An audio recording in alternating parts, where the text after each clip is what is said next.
All over the world there's regional events where Sanghas are coming together. They're celebrating 50 years of the Triratna Buddhist community.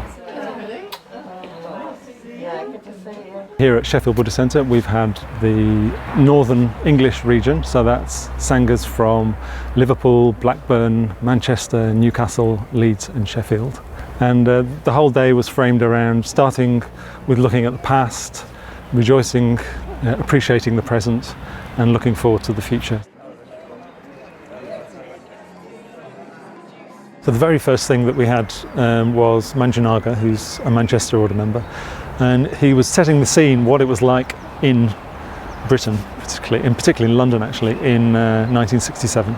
So he was talking about the zeitgeist, he was talking about the musical scene, the drug scene, the poetry scene, how the Friends of the Western Buddhist Order grew out of the times in a sense. Also within the zeitgeist of 67 you had a fascination or interest or deepening interest in Eastern mysticism. I think it's quite hard to create and develop a spiritual movement from the early days. It takes a lot of skill, I think, to keep it together and keep it inspired and keep it going. One of the things that Sangharakshita I think was very, very good at was knowing how to progress a spiritual movement, how to develop it.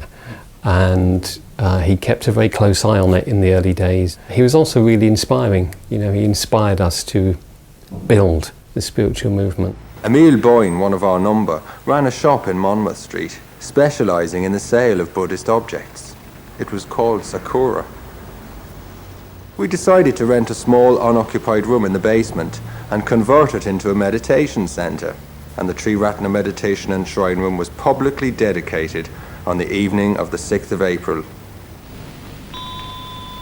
We were aware, as we were developing building centres and so on, that we were like the vanguard of a new movement. I think we were self-consciously aware of that. In those days, I would say things developed very quickly. So as soon as we got Sukhavati, which later became the LBC, there were probably 20 odd men working very hard on that building. Sangharakshita was watching us do it, he was observing us do this, and I think that changed his thinking about what a spiritual movement could be. He began to think that building the movement was, or at least could be in itself, a spiritual practice, and I'm not sure that he thought in those terms before that.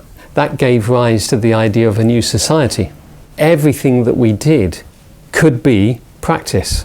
We began to think of it as a kind of 24-hour, 7-day-a-week, 52 weeks a year kind of thing. And that felt very revolutionary to me. So we were thinking not just of building a spiritual movement, we were thinking very much in terms of changing the society in which we lived, which is a very, very big vision. And Marichi led the class. Yeah. And she led us in the Meher Baba practice. Yeah. Meher Baba? What? Meher Baba practice, that's what I heard. Oh, right. And I was immediately delighted because Meher Baba was the guru of Pete Townsend, and so that shows where I was at. I thought, oh brilliant, we're going to do the Pete Townsend practice. How brilliant is that? Rather than asking Pamavajra and Ratnaguna to give talks, we decided to make it a bit more informal because they're good friends and they were ordained together 41 years ago. So we asked them to have a conversation about how they first got in touch with the movement, what the movement was like, what Bhante was like. Being around Bhante in those days, there was a kind of wildness. I don't mean, because he was incredibly mindful and focused, but there was this feeling that kind of anything could happen. Anyway, we're sitting there, nothing's being said. I'm feeling more and more uncomfortable. And then he put his hand out to this jar of incense sticks, took out an incense stick and started to clean his ears with it. We hadn't planned it, and it was very much improvised, and it was just brilliant. For me, totally enjoyable conversation, and it was very well received. People really, really enjoyed that a lot. Interesting, my first thought was, what would my mum say?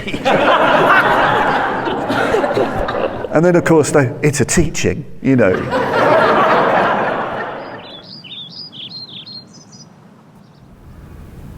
Well, here at Adhisthana, rather than thinking, oh, we've got to do some big institutional celebration, because, no, let's just imagine if we were to spend a weekend together, what would it look like? And we start building up from that.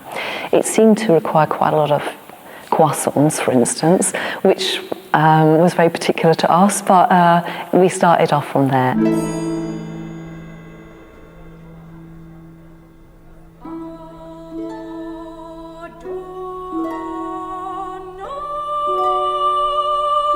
Friday evening became like cinema night, where we had those lovely history videos by Suryaprabha. What was happening in the 1960s and 1970s. You wouldn't want to do it now, I tell you, but it looked great. And of course there were people in the audience that were watching those movies that were in the film itself, so that was just fantastic. Lovely for people to see, you know, Manjavajra was there, or Nagabodhi or whatever, and they were able to sort of talk live about that time, as well as them being in the movies themselves. At 10 o'clock in the morning, we started a cross-generational conversation between people that had been around in the 60s and some of the people that are very newly ordained or not ordained at all. And we went to a retreat at Sheffield, just south of London. After 4 days of being on that retreat, I met people who are still my friends today. So it was the friendships that developed. It was friendships that fulfilled some very deep-seated desire to live a life dedicated to freedom. At the end of that, we had what was almost a spontaneous visit from Sangharajta himself, so that was very moving. In fact, I think quite a number of us were moved to tears with him stepping off his wheelchair and coming into the library and just sitting down with us for a bit. Thank you so much for what you did 50 years ago and what you actually continue to do. Thank you. Yeah.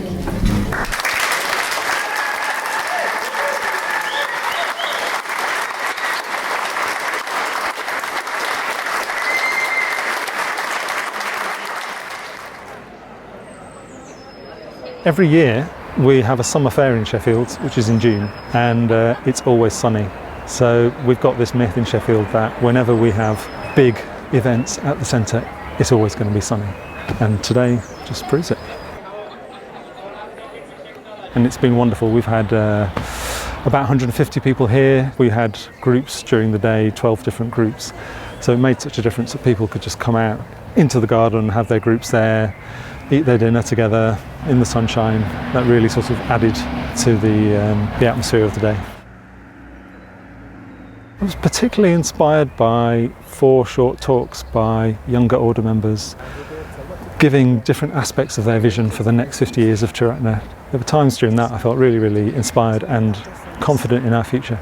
That we could consider ourselves to be hands and arms of Avalokiteshvara, all offering ourselves our own unique qualities, our own unique beauties and skills, but part of one body, so moving in harmony together, and out of that arising the Chintamani, the wish-fulfilling jewel that alleviates all the sufferings of the world.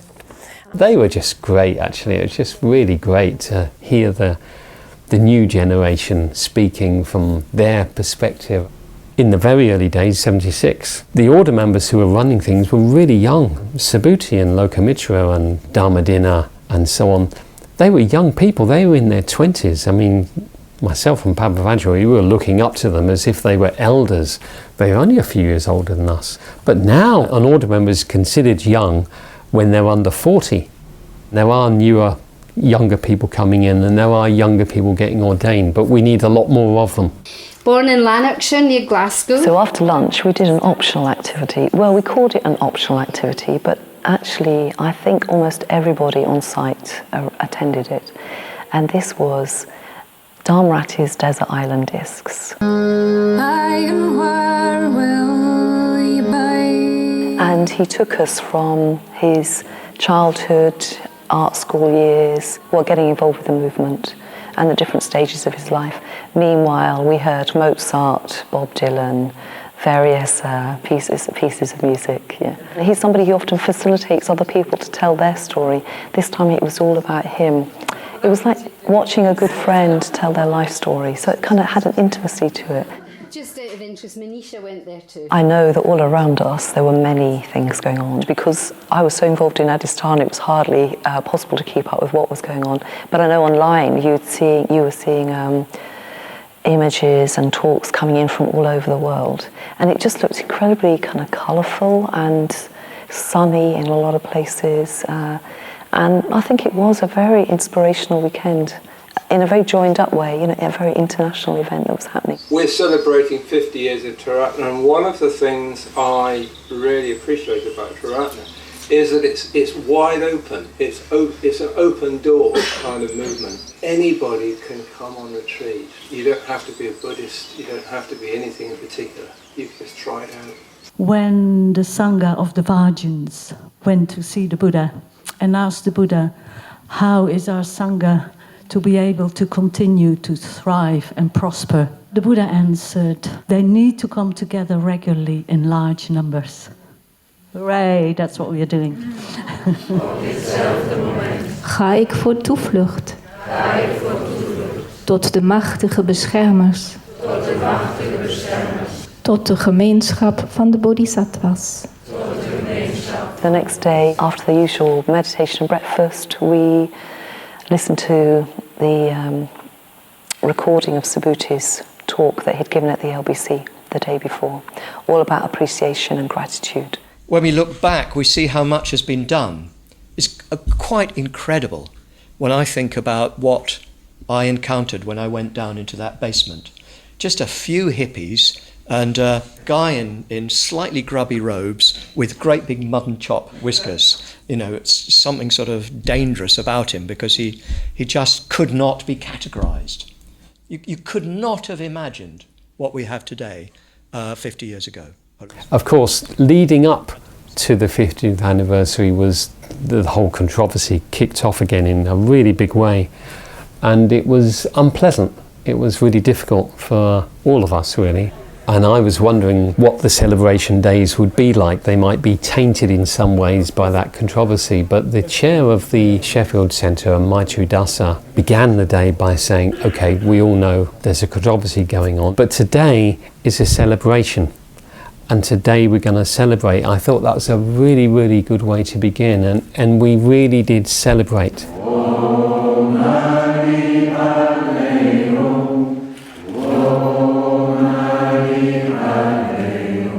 My sense was people understood that Triratna was something you relaxed into. It wasn't just this organisational, institutional structure. It was a situation where you could build up connections, relax, have coffee in a courtyard, enjoy your communication with people, and gradually you were getting steeped in the Dharma. So being here today, it's evident now a network of spiritual friendships is very much alive. And long may that be so that 50 years from now, for those of us who are still here, despite our complexions being no longer clear and bright and our bodies stooped, we'll nevertheless be able to say that we are still part of a golden and gleaming network of spiritual friendships. That's what Triratna, that's what we can offer the world in the next 50 years and beyond.